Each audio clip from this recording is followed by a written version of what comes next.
And see what we got tonight. So the goal is to win some arenas, which means we've got to play Paladin, which is a little unfortunate that it came up because I was hoping to test other classes and their drop rates, but I don't think it's worth wasting another Paladin run to see. So before the balances that came out yesterday, we saw insane amounts of Paladin power, including the draft right before the changes. We had a Paladin deck that we were offered 3 silver swords in, and then last night with the changes we saw 2 silver swords. So sure, the drop rate slightly is slightly improved, but I don't think that's what they meant. I don't think offering 2 silver swords in the draft instead of 3 is gonna be that huge of a deal. I don't think that's exactly the kind of balance that I was expecting, obviously, because if you watched yesterday's stream, you know that I did not expect it to have such a little impact on the actual deck building, the actual outcome. So we will we will try again, and we will try a new Paladin today. If you tuned in yesterday, I actually really liked our Paladin deck. The last game we lost was to a Warlock, and we had drawn our last card, and they were 2 damage into fatigue, and I made a super aggressive play for some reason, and went face after using Bell on 1 minion when I shouldn't have. I had a hard time sleeping last night because of that play. Floating Fish, what's up, man? Remember with the Phantom, I had a Phantom Militia out and drew the Ring the Bell as my last card, or second to last card, and instead of hero powering and hitting the silver hand recruit with like 2 bells and the Phantom Militia with 2 bells to clear his Sunwalker, I just went all face. I got too aggressive, so we're using that as a teachable moment. We regret that move last night. Definitely would have won that game if we weren't too over the top. But let's draft a Paladin deck. Let's see what we got tonight. I wanna see if the rates change at all. If we're getting offered a silver sword right away, like we have every other time with Paladin, then I don't know. I don't know that they actually changed the rates here, guys. I think they were memeing us. I think they decided that Arena needs a change, and they were hoping for a placebo effect, right? If you tell everybody that the Arena has changed, maybe they'll believe it, but I mean, Silver Sword is the second most powerful card for the new Paladins. I think Ring the Bell, I think they're like 1A and 1B. So if you don't get a one or the other, you're probably okay. Come on. This is insane already. Okay, we've got a Steed and a Silver Sword. I'm not convinced about these rate changes yet, guys. So even though we're Paladin, we will not be able to get as Paladin a silence, a class specific silence. They don't have them for Paladins. So we're looking for either the bird or the spellbreaker, and we also want some poison. And this is actually my favorite poison, especially for Paladin. Hydrologist is tough to pass up because after you get your silence and your poison, I always want to have cards that add value, and the value that you get in standard is combo value and that kind of stuff. In arena, you get discover value. You get cards that add cards to your deck, because sometimes the 30 cards you get are not very good. So adding value, knowing that value is really good. So I'm a little sad to see the hydrologist go. Another note real quick on Lost in the Jungle is usually has never been in the past a card that I've ever really wanted that much in arena, but it's been so aggressive in Witchwood, like so aggressive that this card is probably way higher in the ranks now, And here it is again with the gold. Look, I don't know what gold. Whoever does gold just likes to add leaves to stuff. At least this one makes sense because they're in a jungle. But I've never looked at this picture that much before. So they're lost in the jungle. How does that mean you get two silver hand recruits? Are the turtle people with the leaves taking them back to us? Is that how we get two silver hand recruits? I'm not really sure how that card, the whole theme of this card doesn't really make sense to me, guys. If you understand it better than I do, let me know. But we're going to take our poison after talking about it for so long. We very rarely get the elemental chain going in Paladin, but that doesn't mean they're bad. Especially it's nice to have a 4-drop.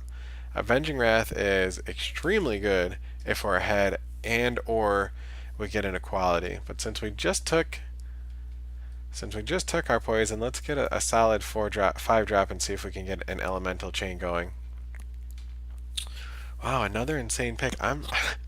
Okay, so because there's only 4 sets now, we're gonna see a lot of the same cards, and we're gonna see good cards because there's just not as many bad cards, especially in some classes like Paladin.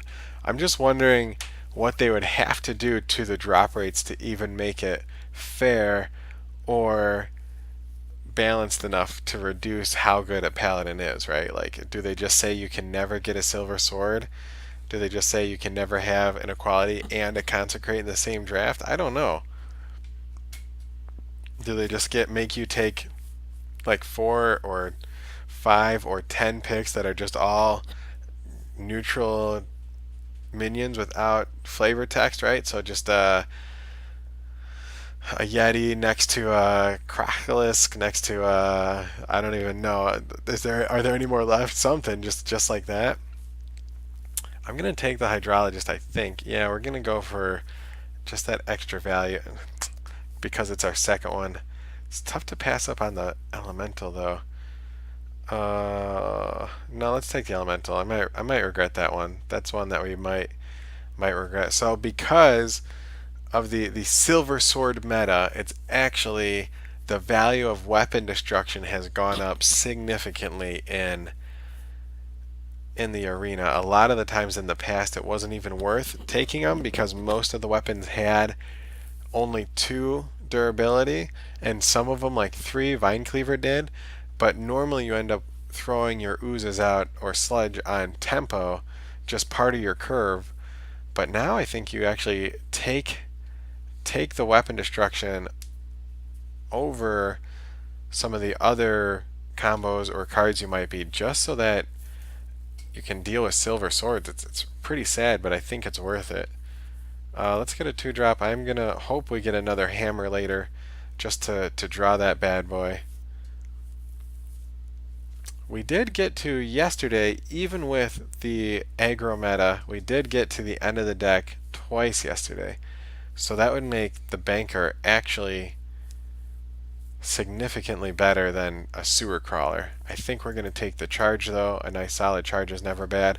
Stonehill Defender is extremely good in arena. It's triply so for Paladin because Discover favors the class that you're playing, and because the only taunts in Paladin are both legendary, they are very likely to come up, and a huge payoff for a 1/4 taunt that's playable anyway. I always like to have 1 equality, but I also always like to have at least a Bone Drake, so I'm trying to look at our deck here. I think we're going to need the equality with how we're drafting. Based on what we've got so far, we're going to want the equality. So we've already got a silver sword. It's really hard for me to want to draft 2. But with the new weapon hate, I'm thinking that people are... So I think silence is number 1 most important thing to have at least 1 of. But it might have changed, honestly, to having 1 weapon hate. It's that silver sword is that powerful. So having a second one might be too much, at least against the Tar Creeper. Let's take the Tar Creeper for the good 3-drop, for the Elemental. If this could recruit my weapon, my 8-drop weapon, I would probably play it. That would be really good. This guy, even when he levels up, is really hard to play because you don't want to hold him in your hand just to get to a 6/6 late in the game. So he's tough to hold on to. Let's take the Berserker.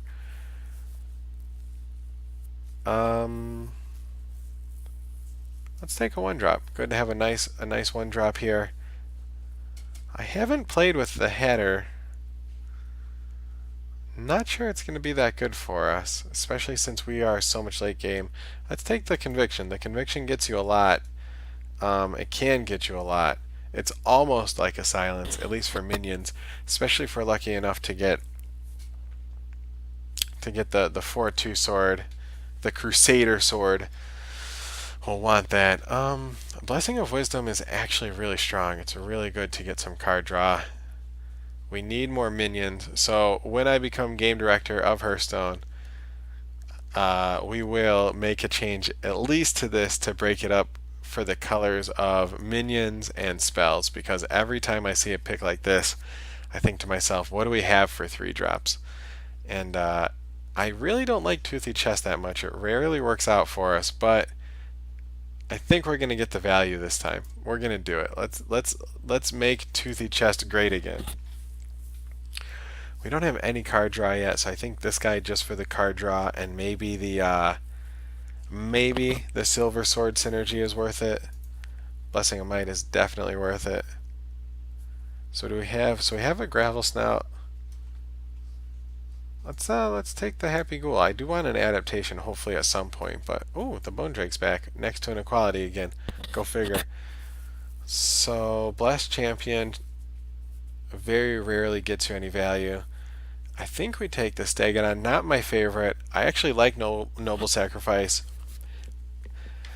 quite a bit as a secret, especially since it helps you set up more aggressive plays. Actually, it really puts you in the driver's seat for aggression because you hold on to it until you get the position where they're stuck with one big minion, and then they have to run into this. There's no option. But we need some 4-drops here. We need a healthy curve. Oh yeah, a Ravencaller. That's my new favorite 3-drop, as you know from my latest YouTube video. Let's go with that guy. Do we want a second Tar Creeper, or do we want to go with something that has at least some late game value? What do we have here for late game? So we've got nothing more than 6 other than our sword. So for 9 mana, like right after the sword, that's probably our best value.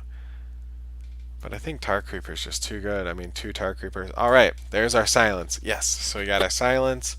We've got our poison. We've got our silver sword, our steed, and we're getting a lot of minions here. I'd like to get one more weapon in the middle. And at least one more card draw, which is where the potion comes in. Trying to think if we can get any value out of the summoner. I don't think so. Looking at our first 2 of our 3 1-drops are spells, and then equality. So where's the next one? So is there any chance we get? So Steed. So we've got 1/6 to cast spell, and then 3 that are 2 or less. So it's definitely not worth taking here, especially since we still want 1 or 2 other spells. Like we would love a Consecration, and we would love a Hammer of Wrath, for example. So we don't want the summoner. It's just not going to get value for us. Let's see here. What do we get from our Corpse Taker? We very likely get Taunt. We ended up with a really good amount of Taunt. We only have 1 Divine Shield. If he hits Divine Shield, it's nice. I don't think it's that big a deal. And we don't have any Lifesteal or Wind Fury yet, so that's kind of an easy pass there. The Scaleworm is a solid 4/4 anyway, and our 4 is, as you can see here, quite the dip.